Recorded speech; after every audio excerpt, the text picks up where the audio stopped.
O Senhor esteja convosco. Proclamação do Evangelho de Jesus Cristo, segundo Marcos. Naquele tempo, Jesus tomou consigo Pedro, Tiago e João e os levou sozinhos a um lugar à parte sobre uma alta montanha e transfigurou-se diante deles. Suas roupas ficaram brilhantes e tão brancas como nenhuma lavadeira sobre a terra poderia alvejar. Apareceram-lhe Elias e Moisés e estavam conversando com Jesus. Então Pedro tomou a palavra e disse a Jesus: Mestre, é bom ficarmos aqui. Vamos fazer 3 tendas, uma para ti, outra para Moisés e outra para Elias. Pedro não sabia o que dizer, pois estavam todos com muito medo. Então desceu uma nuvem e os encobriu com sua sombra. E da nuvem saiu uma voz: Este é o meu filho amado, escutai o que ele diz. E, de repente, olhando em volta, não viram mais ninguém, a não ser somente Jesus com eles. Ao descerem da montanha, Jesus ordenou que não contassem a ninguém o que tinham visto, até que o Filho do Homem tivesse ressuscitado dos mortos.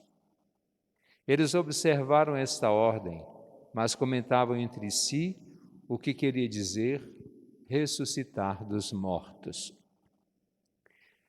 Palavra da salvação.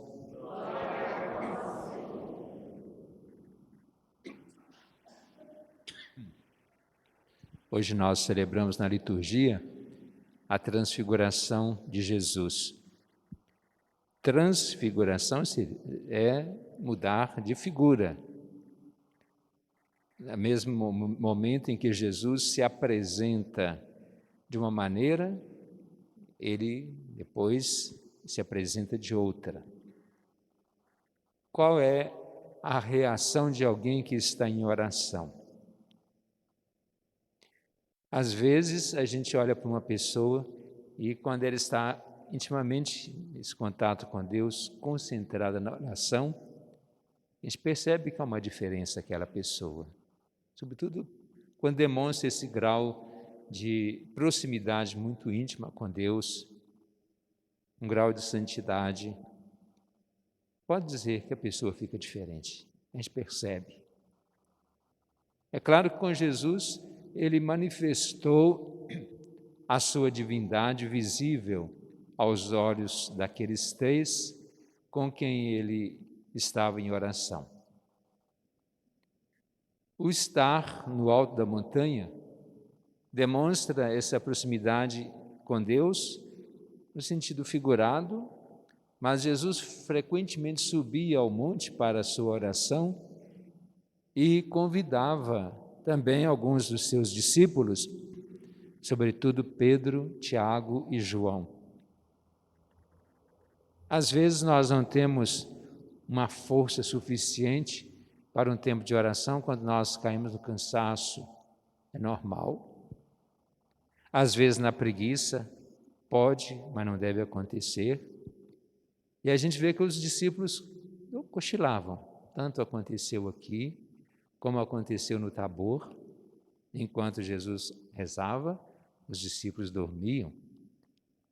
Há uma expressão entre nós padres, né? Que depois do almoço a gente fala assim, vou dar um cochilo, vou fazer oração no São Pedro, né?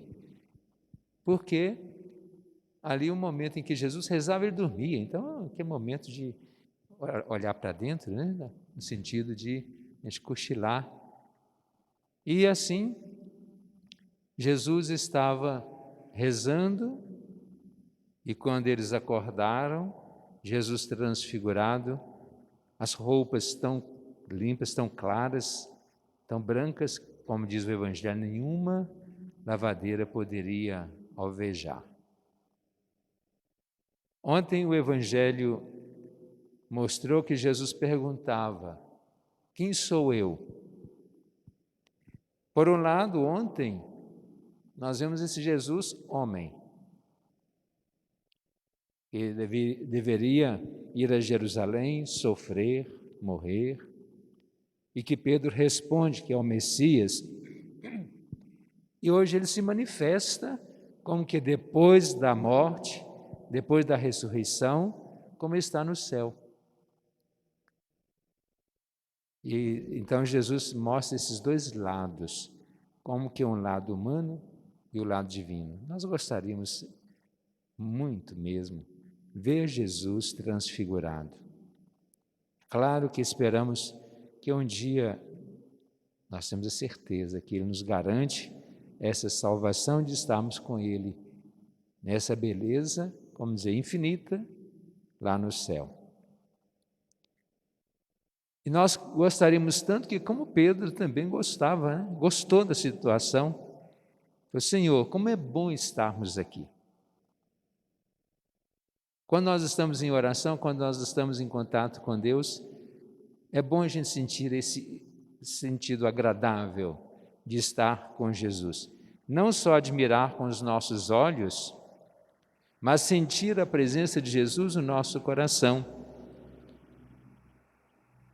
Quando ele falou, nós vamos fazer 3 tendas, poderia dizer assim, uma para mim, outra para Tiago, outra para João, para que eles pudessem ficar bem acomodados, para que pudessem apreciar aquela beleza. Mas ele, uma para ti, outra para Moisés e outra para Elias.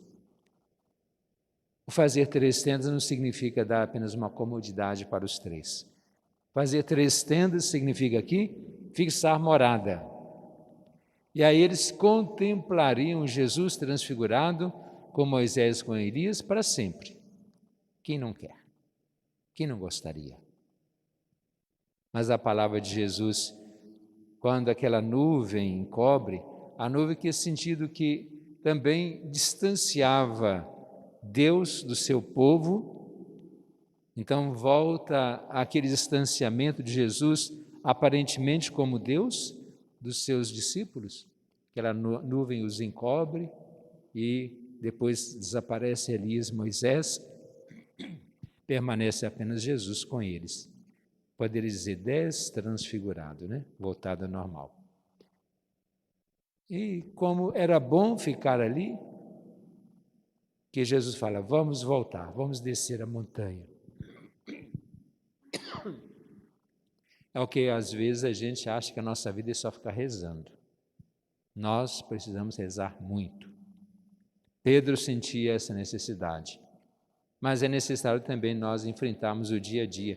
Tem gente que quando vem para a igreja fala assim, nossa, que paz, que tranquilidade, dá vontade de ficar aqui o dia inteiro, mas as obrigações na casa, na família, com os irmãos, com aqueles que precisam de nós deixamos e possivelmente vamos encontrar, quando chegar em casa, tudo da mesma forma, porque precisa de nós lá. As pessoas que tinham necessidade, ao encontrarmos essas pessoas na rua, vamos encontrar da mesma forma e precisamos atender. É a nossa missão, é o nosso jeito de poder descer a montanha e poder servir aos outros, como Jesus nos pede. Vamos celebrar esse dia que a liturgia coloca como festa. Esse texto do Evangelho vem com uma certa frequência lá também na Quaresma, de 3 em 3 anos, num domingo da Quaresma, e que nos faz refletir isso. Nós precisamos ver Jesus, às vezes, no pobre, no sofredor, no que passa fome, desfigurado, para um dia nós o vemos transfigurado lá no céu. É o que nós temos a esperança e a certeza. Mas precisamos vê-lo aqui, para que a gente possa contemplá-lo eternamente no céu. Convido agora também para a gente fazer a nossa prece, pedindo a